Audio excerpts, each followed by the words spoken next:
जय हिंद दोस्तों, नमस्कार। बात कर लेते हैं आज की अभी की दिन भर की सारी बड़ी खबरों की, जहां सबसे पहले आपको बताएंगे दोस्तों पीओके पर भारत को मिला 6 करोड़ बलूचिस्तानियों का साथ। रिपब्लिक ऑफ बलूचिस्तान के नेताओं ने दिया भारत को भर भर कर समर्थन। दोस्तों बताएंगे 6 करोड़ बलूचिस्तानियों ने आखिर क्यों किया भारत का जमकर समर्थन, और पीओके को लेकर बलूचिस्तानियों ने क्या कहा दोस्तों भारत से। इस खबर ने पाकिस्तान की रातों की नींद और पैरों तले जमीन खिसका दी है दोस्तों। सबसे पहले सबसे बड़ी एक्सक्लूसिव जानकारी आपको ये बताने वाले हैं। तो वहीं आपको बताएंगे क्या अपना भारत अब बनेगा यूएनएससी में अस्थायी परमानेंट सदस्य। संयुक्त राष्ट्र के प्रमुख ने भी कर दिया समर्थन दोस्तों, चीन को लगेगी तगड़ी मिर्ची। बताएंगे क्या कहा संयुक्त राष्ट्र के प्रमुख ने। तो वहीं डोनाल्ड ट्रंप के नेता ने भगवान हनुमान जी की मूर्ति पर आपत्तिजनक बयान से अमेरिका के साथ साथ हिंदू समाज में मचा दिया हड़कंप, बवाल कर दिया खड़ा दोस्तों। बजरंगबली को कह दिया झूठा देवता, जी हाँ, जिसके बाद हिंदू समाज भड़क उठा है दोस्तों। उधर आपको बताएंगे क्या जम्मू कश्मीर में इजराइल बनाएगा सैन्य बेस। क्या है सोशल मीडिया पर किए जा रहे इस दावे की हकीकत दोस्तों, इसकी भी पोल खोलेंगे। एक से एक बेहतरीन खबर आपको विस्तार से बताने वाले हैं, बस आप वीडियो के लास्ट तक बने रहेगा। और खबरों में आगे बढ़ने से पहले मानते हैं कि वो दिन दूर नहीं जब पीओके के लोग अपने आप पीओके को लेकर भारत से जुड़ जाएंगे और भारत को युद्ध करने की भी आवश्यकता नहीं पड़ेगी, और अमेरिका जैसे देश के इस टैरिफ दबाव में अपना भारत झुकने वाला नहीं। तो वीडियो को लाइक करके इस चैनल को सब्सक्राइब करके बेल आइकन दबा के कमेंट में जय हिंद कह दीजिएगा। बात करते हैं पहली सबसे बड़ी खबर की, जहां देश के बंटवारे के बाद से कश्मीर लगातार दोनों देशों के बीच विवाद का हिस्सा बना रहा। अब रक्षा मंत्री राजनाथ सिंह जी ने पाक अधिकृत कश्मीर बोले तो पीओके पर बयान देकर दोनों देशों के बीच फिर से हलचल बढ़ा दी है। राजनाथ सिंह जी के बयान के बाद उन्हें रिपब्लिक ऑफ बलूचिस्तान के नेताओं ने भर भर कर समर्थन दिया दोस्तों। उन्होंने राजनाथ सिंह जी के बयान का स्वागत करते हुए 6 करोड़ बलूचिस्तानियों का समर्थन भी दिया। आपको बता दें कि इसके पहले सोमवार यानी 22 सितंबर को रक्षा मंत्री राजनाथ सिंह जी ने कहा था कि बिना किसी आक्रामक कदम के भी भारत बहुत आसानी से पीओके को वापस पा लेगा, क्योंकि वहां के रहने वाले लोग वहां की सरकार से आजादी की मांग कर रहे हैं। पूरी बात आपको बताते हैं। रक्षा मंत्री राजनाथ सिंह जी ने मोरक्को में प्रवासी भारतीयों को संबोधित करते हुए कहा था कि पीओके अपने आप हमारा होगा। पीओके में मांगे उठने लगी हैं, आपने नारेबाजी सुनी होगी। राजनाथ सिंह जी ने बताया कि अब से 5 साल पहले भी उन्होंने जम्मू कश्मीर में भारतीय सेना के जवानों को संबोधित करते हुए यही बात कही थी। अब राजनाथ सिंह जी के इस बयान ने बलूचिस्तानी नेताओं को उकसा दिया है। वो लगातार पाकिस्तान से अपनी आजादी की मांग कर रहे हैं। अब राजनाथ सिंह जी के बयान के बाद रिपब्लिक ऑफ बलूचिस्तान ने आधिकारिक तौर पर बयान जारी करके राजनाथ सिंह जी के बयान का समर्थन किया। जैसा कि दोस्तों आप ये एक्स अकाउंट पर किया गया पोस्ट क्लियरली देख पा रहे हैं। मीर यार बलोच ने यह ट्वीट किया है। बलोच नेता मीर यार बलोच ने सोशल मीडिया के एक्स प्लेटफॉर्म पर राजनाथ सिंह जी के बयान को समर्थन देते हुए लिखा कि बलूचिस्तान गणराज्य भारत के रक्षा मंत्री के बयान की सराहना करता है। रिपब्लिक ऑफ बलूचिस्तान अपने उचित मकसद में भारत के साथ कंधे से कंधा मिलाकर खड़ा है। हमारा ये मजबूत विश्वास है कि पीओके का भारत में फिर से एकीकरण स्थिरता लाएगा, सीमा पार आए दिन हो रहे आतंकवाद को समाप्त करेगा और पाकिस्तान के छल से करने वाले छन्न युद्धों के नेटवर्क को भी खत्म कर देगा। अब आप कहेंगे कि राजनाथ सिंह जी को बलूचियों का समर्थन क्यों मिला, वो भी पीओके के मुद्दे पर। तो आपको बता दे दोस्तों, दरअसल रिपब्लिक ऑफ बलूचिस्तान काफी लंबे समय से पाकिस्तान से आजादी की लड़ाई लड़ रहा है। कई मौकों पर बलूच नेताओं ने खुले तौर पर भारत से मदद की अपील की है, लेकिन भारत ने अब तक सार्वजनिक रूप से ऐसी किसी मदद की पुष्टि नहीं की। हाल ही में बलूच नेताओं की ओर से जारी एक बयान में भारत के रक्षा मंत्री राजनाथ सिंह जी के बयान का स्वागत किया गया, जिसमें उन्होंने कहा था कि पीओके अपने आप हमारा होगा। पीओके में मांगे उठने लगी है, आपने नारेबाजी सुनी होगी। ऐसे में राजनाथ सिंह जी का बयान बलूच नेताओं के लिए अंधेरे में रोशनी की किरण की तरह दिखाई दिया होगा, जिसकी वजह से वो राजनाथ सिंह जी के बयान का समर्थन करने लगे। बलूच नेताओं ने इस पर समर्थन जताते हुए कहा कि पीओके का भारत में पुनः एकीकरण केवल एक ऐतिहासिक आवश्यकता ही नहीं है। फिर कहा कि ये कदम पाकिस्तान की भ्रष्ट और कट्टरपंथी सेना के अवैध कब्जे से वहां के लोगों को मुक्ति दिलाने का भी रास्ता बनेगा। तीसरे पॉइंट में कहा कि दशकों से पीओके के लोग पीड़ा और दमन झेल रहे हैं, ऐसे में ये फैसला उनके लिए न्यायपूर्ण समाधान साबित होगा। चौथा पॉइंट में कहा कि बलूचिस्तान पाकिस्तान से स्वतंत्रता के लिए संघर्ष कर रहा है। 5वें पॉइंट में कहा कि भारत से मदद की अपील करने पहले भी कई बार हुई है, लेकिन भारत ने सार्वजनिक रूप से मदद नहीं की। 6ठे पॉइंट में कहा है कि बलूच नेताओं ने राजनाथ सिंह जी के पीओके बयान का स्वागत किया। और 7वां पॉइंट में कहा गया कि उनका कहना है कि पीओके का भारत में एकीकरण ऐतिहासिक और न्याय संगत कदम होगा। जी हाँ, रिपब्लिक ऑफ बलूचिस्तान ने अपने हालिया बयान में कहा है कि भारत ने जिस साहसिक तरीके से अनुच्छेद 370 को निरस्त किया, उसी तरह अपने क्षेत्र को फिर से हासिल करने की नई दिल्ली की प्रतिबद्धता हम बलूच, सिंधी और पश्तून राष्ट्रों के लिए प्रेरणा है। हमें विश्वास है कि पाकिस्तान के दमनकारी शासन से आजादी की लड़ाई लड़ रहे इन समुदाय को इससे बल मिलेगा और ऐसे ऐतिहासिक निर्णयों की दुनिया भर में सराहना होगी।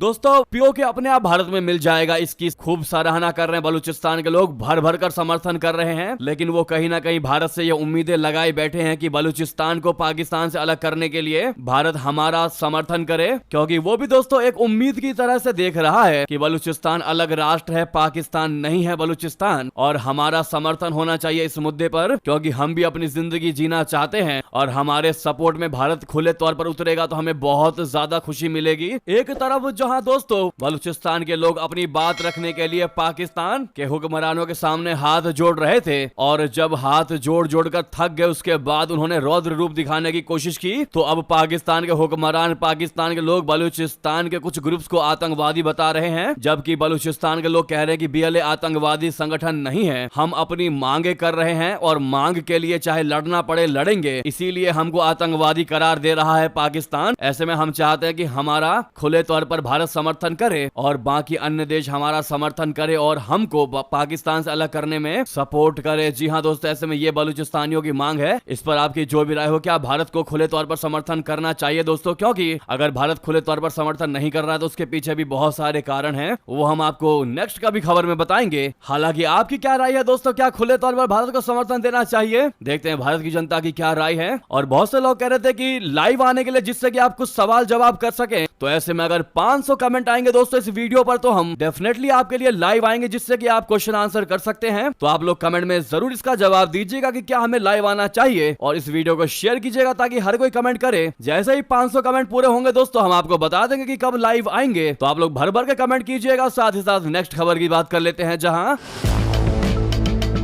क्या भारत बनेगा यूएनएससी का अस्थायी सदस्य? यूनाइटेड नेशन के प्रवक्ता ने इंडिया की तारीफ में कह दी बड़ी बात। इतना ही नहीं, संयुक्त राष्ट्र प्रमुख ने भी कर दिया जमकर समर्थन। दोस्तों, शहबाज शरीफ ही नहीं, ट्रंप को भी लगेगी तगड़ी मिर्ची। बता दें, संयुक्त राष्ट्र महासभा का 80वां सत्र आज से न्यूयॉर्क में शुरू हुआ है। इस सत्र में कई देशों के राष्ट्रीय अध्यक्ष भी हिस्सा ले रहे हैं। इस दौरान संयुक्त राष्ट्र महासचिव एंटोनियो गुटेरेस ने सुरक्षा परिषद में सुधार का आह्वान किया है। इसे भारत की मांग के समर्थन के रूप में देखा जा रहा है। भारत लंबे समय से संयुक्त राष्ट्र सुरक्षा परिषद में सुधार की मांग करता रहा है। वर्तमान में केवल 5 सदस्य संयुक्त राष्ट्र सुरक्षा परिषद के अस्थायी सदस्य हैं, जिनमें अमेरिका, फ्रांस, ब्रिटेन, रशिया और चीन शामिल है। वर्तमान में भारत समेत ब्राजील और जापान सुरक्षा परिषद की अस्थायी सदस्यता की दावेदारी कर रहे हैं। दोस्तों, इस बीच एंटोनियो गुटेरेस के प्रवक्ता स्टेफन दुजारिक ने कहा कि संयुक्त राष्ट्र महासचिव सुरक्षा परिषद में सुधार को लेकर आशावादी है, क्योंकि भारत बहुपक्षीय व्यवस्था में एक महत्वपूर्ण आवाज के रूप में उभर रहा है। दुजारिक ने संयुक्त राष्ट्र महासभा के चल रहे सत्र के दौरान बताया कि महासचिव सुरक्षा परिषद में सुधार के बहुत समर्थक है, ताकि इसे 1945 की दुनिया के बजाय 2025 की दुनिया का अधिक प्रतिनिधित्व करने वाला बनाया जा सके।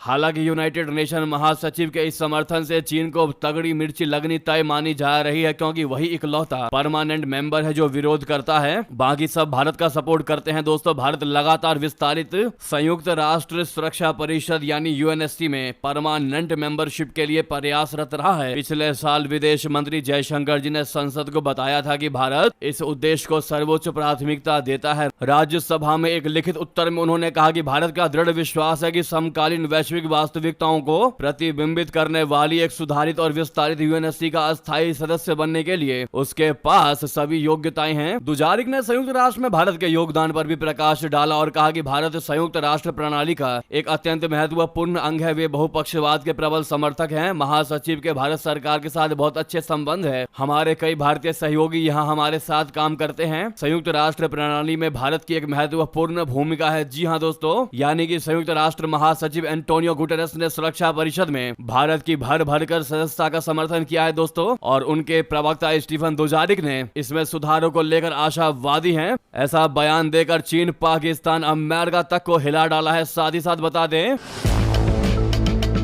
अमेरिका के टेक्सास में स्थापित 90 फुट की ऊंची भगवान हनुमान जी की मूर्ति को लेकर विवाद खड़ा हो गया है। टेक्सास रिपब्लिकन नेता अलेक्जेंडर डंकन ने इस मूर्ति पर आपत्ति जताते हुए कहा है कि अमेरिका एक ईसाई राष्ट्र है और यहाँ झूठे देवता की मूर्ति की कोई जगह नहीं है। डंकन ने सोशल मीडिया प्लेटफॉर्म एक्स पर मूर्ति का वीडियो शेयर करते हुए लिखा कि हम टेक्सास में एक हिंदू के झूठे भगवान की मूर्ति क्यों बना रहे हैं? हम एक क्रिश्चियन राष्ट्र हैं। डंकन जो सीनेट चुनाव लड़ रहे हैं और डोनाल्ड ट्रंप की पार्टी रिपब्लिकन से जुड़े हुए हैं, उन्होंने आगे बाइबल का हवाला देते हुए कहा कि तुम मेरे अलावा किसी और भगवान को नहीं मानोगे। तुम अपने लिए कोई प्रतिमा या आकाश, धरती या समुद्र में किसी भी चीज की छवि नहीं बनाओगे। डंकन के इस बयान के बाद सोशल मीडिया पर भारी विरोध देखने को मिला। हिंदू अमेरिकन फाउंडेशन यानी HAF ने उनके बयान को हिंदू विरोधी और भड़काऊ बताते हुए रिपब्लिकन पार्टी से औपचारिक शिकायत दर्ज कराई। फाउंडेशन ने सवाल उठाया कि क्या टेक्सास GOP अपने उम्मीदवार पर कार्रवाई करेगा जो खुलेआम भेदभावपूर्ण बयान दे रहा है और अमेरिका के संविधान के पहले संशोधन यानी धार्मिक स्वतंत्रता का अपमान कर रहा है। दोस्तों, कई सोशल मीडिया यूजर्स ने रिपब्लिकन नेता को याद दिलाया कि अमेरिकी संविधान सभी धर्मों को मानने और उनका पालन करने की स्वतंत्रता देता है। एक यूजर जॉर्डन क्राउडर ने लिखा कि सिर्फ इसीलिए कि आप हिंदू नहीं हैं, इसका मतलब ये नहीं कि ये झूठा है। वेद ईसा मसीह के जन्म से लगभग 2000 साल पहले लिखे गए थे और असाधारण ग्रंथ है। इनमें ईसाई धर्म पर भी असर दिखाता है, इसीलिए बेहतर होगा कि आप उस धर्म का सम्मान करें जिसने आपके धर्म को भी प्रभावित किया हो। दरअसल दोस्तों, साल 2024 में अनावरण की गई ये मूर्ति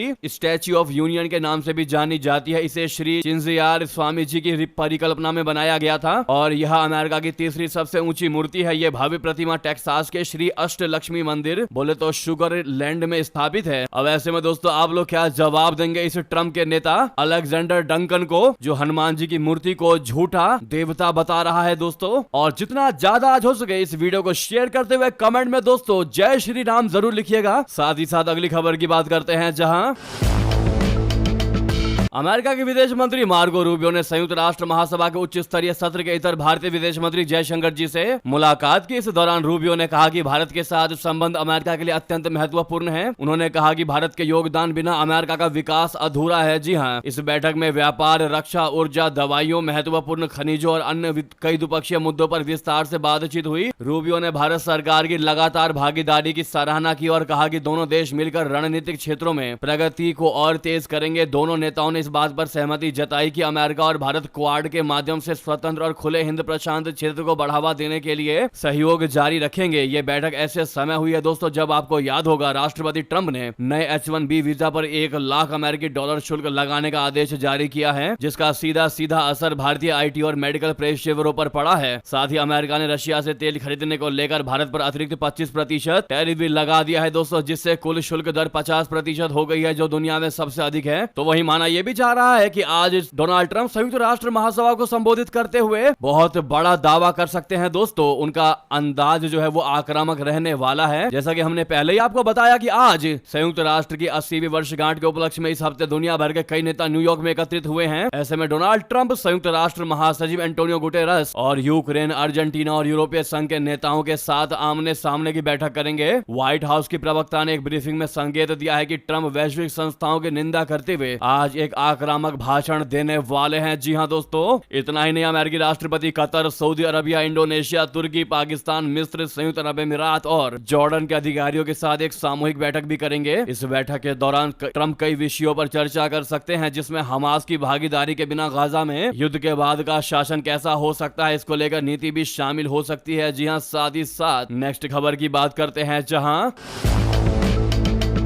क्या जम्मू कश्मीर में इजराइल बनाएगा सैन्य बेस, दुश्मन के लिए कितना खतरनाक। लेकिन क्या है इस सोशल मीडिया पर दावे की हकीकत, आपको बता दें। जम्मू कश्मीर में इजराइल सैन्य बेस बनाएगा, इजराइल के सैनिकों पर हमला दूसरे देश के लिए खतरनाक हो सकता है। जी हाँ, सोशल मीडिया पर एक ऐसा ही दावा किया जा रहा है दोस्तों। इसे लेकर लोग सोशल मीडिया पर तरह तरह के कमेंट्स कर रहे हैं, लेकिन हमने खुद दोस्तों इस खबर की पड़ताल करने की कोशिश की तो सच्चाई कुछ और ही पता चली। पहले आपको बताते हैं क्या दावा किया जा रहा है। दरअसल सोशल मीडिया पर दावा यह किया जा रहा है कि भारत के जम्मू कश्मीर में इजराइल अपना सैन्य बेस बनाने जा रहा है। यूजर्स इजरायली प्रधानमंत्री बेंजामिन नेतन्याहू की तस्वीर के साथ एक पोस्टर भी शेयर कर रहे हैं जिस पर लिखा है कि जम्मू कश्मीर में इजराइल बनाएगा अपना सैन्य बेस। मतलब समझ रहे हो ना, इजराइल एक सैनिक पर हमला मतलब अपने देश की दुर्गति, जय श्री राम, ऐसा लिखा हुआ है दोस्तों जनार्दन मिश्रा के द्वारा, जैसा कि आप सामने देख पा रहे हैं। यही नहीं दोस्तों, फेसबुक पर भी ये पोस्ट शेयर करके दावा किया जा रहा है। लेकिन दोस्तों जब हमने ग्रोक से ये सवाल पूछा कि क्या वाकई में ऐसा है, तो ये दावा दोस्तों असमर्थित निकला है। इसके अलावा विदेश मंत्रालय की वेबसाइट को भी खंगाला गया, मगर ऐसी कोई जानकारी सामने निकल कर नहीं आई दोस्तों। और जब हमने और डीपली जानने की कोशिश की तो खबर निकल कर सामने आई कि ऐसी कोई जानकारी है ही नहीं। जम्मू कश्मीर में इजराइल का सैन्य बेस बनाने की खबर झूठी थी। जी हाँ दोस्तों, जिसको सर्कुलेट किया जा रहा है सोशल मीडिया पर। इसीलिए दोस्तों हम कहते हैं सच्ची खबरों को पाने के लिए हमारे चैनल को सब्सक्राइब जरूर करिएगा दोस्तों। जो लोग पहली बार हमारे चैनल पर आए हैं और जो हमें बहुत पहले से देख रहे हैं, वो लोग कमेंट में लिखकर अवश्य बताइएगा कि आप कितने सालों से हमारी खबरों को देख रहे हैं, कितने टाइम से, जरूर लिखकर बताइएगा दोस्तों। तो वहीं ये थे भी कि सारी बड़ी खबरें आपको खबर कैसी लगी कमेंट बताना बिल्कुल मत भूलिएगा। लगे हाथ तो इस वीडियो को लाइक करके,